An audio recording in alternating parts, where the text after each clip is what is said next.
it's Marley from the Energy Boutique with your energy forecast for Sunday, April 30th. So today we will have the moon in Virgo all day. Of course, Mercury rules over Virgo energy and Mercury is currently retrograde. So we're doing a lot of inner reflection, inner review. And what we are analyzing is what is broken, what needs to be fixed, what needs to be strengthened, what needs to be stabilized. Virgo energy is the problem solver of the zodiac, but of course we have to identify the problems before we can come up with a solution. We are also taking a good look at our inner realm craziness, confusion, and chaos. We are looking to give it some order, another very, very pro trait of Virgo energy. But this is the last day of April, which is going to intensify those particular life lessons that we were supposed to learn throughout the month. If you need to go back, listen to April's energy forecast intro to discover what it is we were supposed to learn throughout the month of April. Definitely go ahead, give yourself that refresher. But we also have a lot of intensity building here today because Pluto, the great transformer himself, is set to go retrograde here on the very first day of May, which means that this is the last day that Pluto is direct, which means that the changes and the transformations that have been taking place outside of us in our exterior realm, they're going to quiet down and we're going to move inward.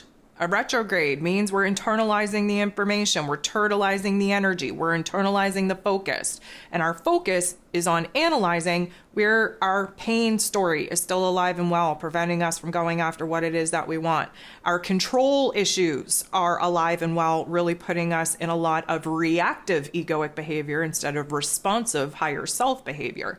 Where it is that boundaries need to be analyzed, and where it is, of course, that although we're realizing where it is that we want to go, the possibilities, the dreams, what it is within us that's preventing us from actually going after what needs to be done, what needs to be changed, what needs to be transformed in order to align with that particular reality. So there's going to be a lot to really dive into. Go ahead, listen to the May energy forecast and of course the astro event for Pluto going retrograde.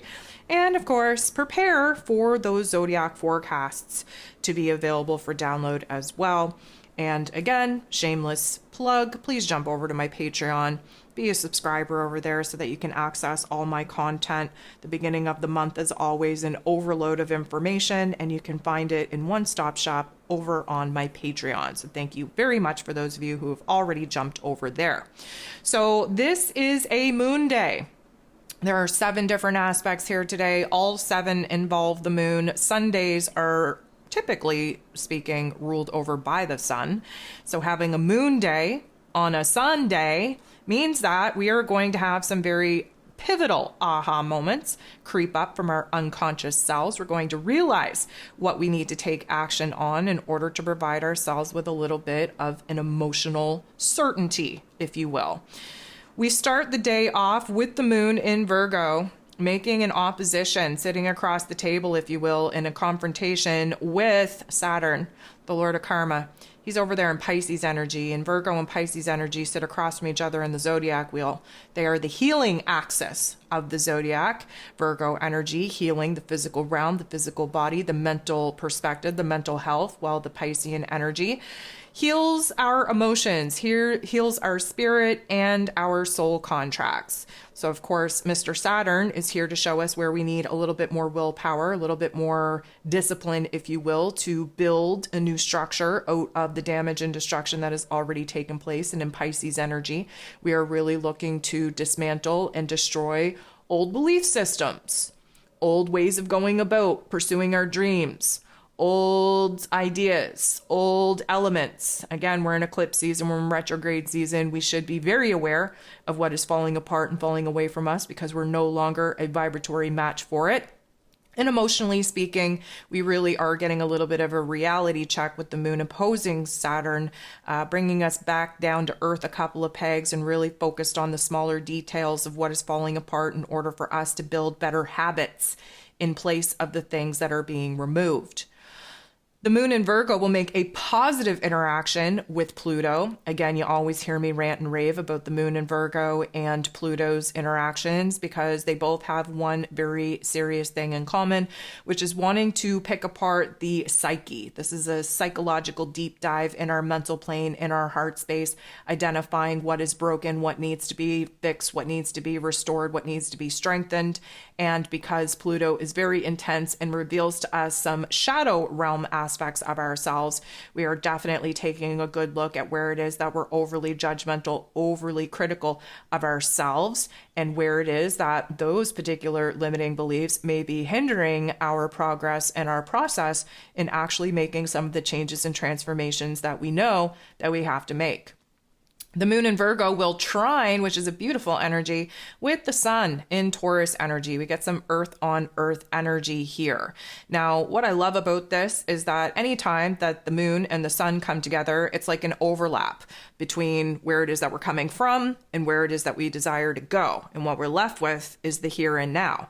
And in this present moment, we should be able to see very clearly what it is that we have to change or alter or totally get rid of as far as old emotions, old ideas, old habits, old behaviors go, and what it is that we want to build and create in the space that will be essentially cleared out and removed for us to build something stronger in its place. The sun shining a bright light on Taurus energy. What's going to bring us the most happiness? What's going to bring us the most stability? What is going to bring us the most joy, pleasure, safety, security? Well, we are in a prime perspective right now in order to analyze the things that aren't providing us those things. And again, have a choice point in the here and now to decide what it is that we're overly attached to as far as past elements go and what we have to kind of let go to free our hands up, our focus up, to focus on building stronger situations for us in the future.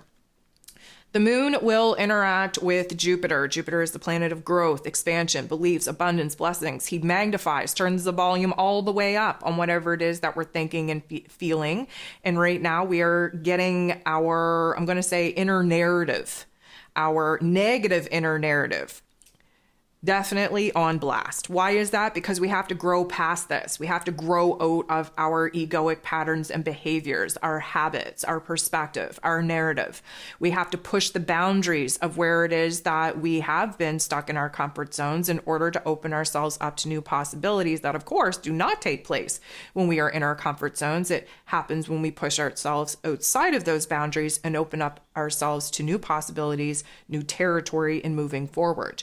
The moon will make a positive interaction with Chiron, the wounded healer, which does suggest that we are analyzing our inner realm, our inner psyche, our inner emotions, and we are making some huge aha moments, some huge revelations, some huge epiphanies, which has a whole lot of growth, a whole lot of healing taking place within us. Now, of course, that Chiron energy, when we are in a negative aspect, illuminates for us our pain, our trauma, our wounds, keeping our pain story, our identity very wrapped up in all the pain and trauma and suffering of our experiences. Well, this is a healing energy. This is a growth. This is an expansion. This is an aha moment on where it is that we're making some progress here. And I think we're all going to agree that it feels good to actually be recognizing the rewards for the energy and the effort that we've been putting into our healing journey. And we're starting to see those little bits of rewards and abundance actually manifest in our physical realms. The moon in Virgo will trine Mercury, its ruler, who is retrograde in Taurus energy. This is a beautiful interaction. It means that our heart and our head are on the same page, means that we are realizing our needs. We're realizing what needs to be taken care of. We are even open-hearted enough to have some conversations that hopefully will be received well, that will provide us with some supportive and encouraging I'm going to say words that will help us understand that us truly expressing what it is that we're lacking and what it is that we want more of or need more of in our life, that it's being heard. And not only that, we have the opportunity to put it into action for other people and to have other people put it into action for us and see where it is that they're willing to meet us halfway on building new relationships, building new energy exchanges. This is, again, just keep in mind, Mercury is retrograde, so we might still still run into miscommunications, misunderstandings. We might not have our message, our information received in the way that we would like, but it is opening up the conversation that we need to have in order to get everyone on the same page and understand what our new goals are, what our new path is, what it is that we really want to try and experiment with in order to provide us with the safety, security, stability, happiness, pleasure, and joy in our relationships that we're really kind of craving as of right now. We're going to wrap the day up with the moon and Pluto once again. This time, not the nicest interaction, but also not the worst, kind of a neutral interaction, if you will. And FYI, this is the last interaction that Pluto will have before he goes retrograde. So the moon interacting with Pluto in this way is kind of showing us where there are some blockages still, some issues, some topics, some themes that we haven't been able to resolve, that we haven't been able to fix. And it's not necessarily a bad thing. It just means that we need to spend a little bit more time both thinking about it and feeling on it, on what it is that we're being kind of called to do.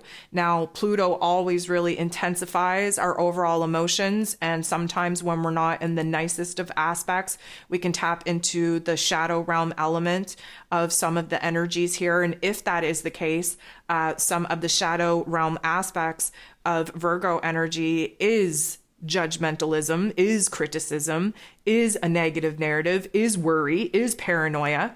And a lot of that is because we're all stuck up in the mental plane. And of course, our mental plane isn't working very well. And we're kind of sorting out the problematic areas of our lives. And instead of really seeing the solutions in a quick manner in the way that we would like, we kind of have to sit in the funk and mull over it a little bit more before those solutions actually appear to us. So it is going to be a little bit of an intensity that comes over us towards the end of the day. But it is essentially setting us up for some epiphanies, for some aha moments that will be coming at us very hot, very heavy as we close out April and we jump into May.